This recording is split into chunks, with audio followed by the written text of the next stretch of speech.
Welcome back. I'm Gloria Rodriguez. This morning I have the chance to interview a man who is working to raise awareness about women's cancers. The story of Derek Lane and his wife Tracy really touched me. Derek is the director of golf at the Quarry in La Quinta. His wife Tracy is the assistant pro at the Reserve in Indian Wells. But now at the age of 31, Tracy is fighting for her life, battling terminal cervical cancer.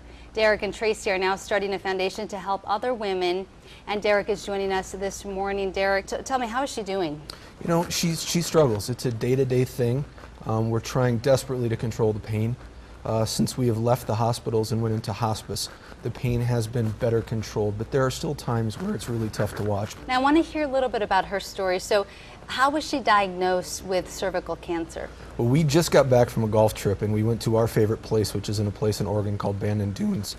And when we got back, we had been kind of dealing with some what we thought female issues. There was some vaginal bleeding. We had a pap smear. Second time, we really weren't thinking about cancer. And then it was supposed to be about an 8-10 minute procedure. And I was in the waiting room for about an hour and a half, and I started to really kind of get that pang that something wasn't right. And Tracy was in tears. And when they were in there, as they pressed on the cervix, it was, the only way I can explain it is it's like it was a rotten orange. It looked very healthy, but when they pressed on the cervix, it was completely black inside and rotten. And at that point, they knew something was horrifically wrong.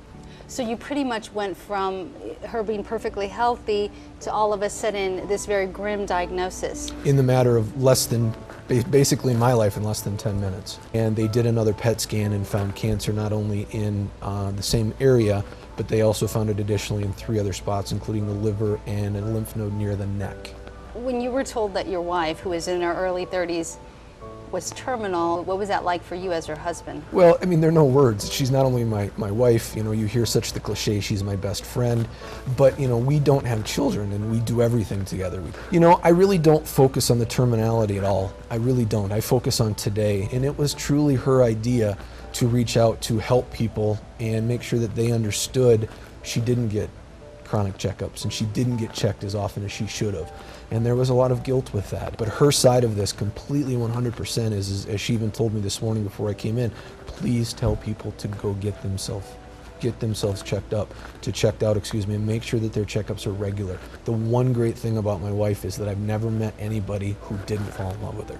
She just has this incredible way about her. Derek, thank you so much for joining us this morning, and hopefully we'll be able to help out with the foundation. Hopefully people will watch the story and donate, and I know that you and Tracy will raise awareness for this cancer and hopefully help prevent other women from going through what she's going through. That's our goal. Thank you. For more information, you can go to the Tracy Lane Foundation Facebook page. You can also go to our website, KMIR6.com.